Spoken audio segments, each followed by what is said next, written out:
ഉപവാസമൊക്കെ എന്താ? എന്നെക്കാളും നല്ലത് സോഞ്ചാട്ടെ പറഞ്ഞുതരും. സോഞ്ചാട്ടെ ഇപ്പൊ വരും, നമ്മൾ സോഞ്ചാട്ടനോട് ചോദിക്കാം.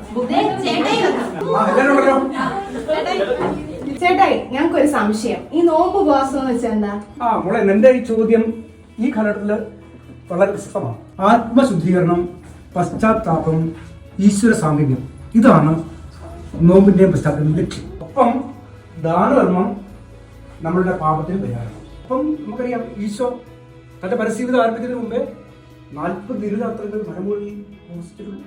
അപ്പം നോമ്പിന്റെയും ഉപവാസത്തിന്റെയും ഒക്കെ പ്രാധാന്യം നമുക്ക് മനസ്സിലാകില്ലേ? ഉത്തമമായ ഉപവാസം ഔഷധം പോലെയാണെന്ന് മിസ്റ്റർ സിപ്രിയാൻ പറയുന്നത് ഓർമ്മയുണ്ട്. അതുകൊണ്ട് നിങ്ങൾ നോമ്പിന്റെയും ഉപവാസത്തിന്റെയും പ്രാധാന്യം മനസ്സിലാക്കണം.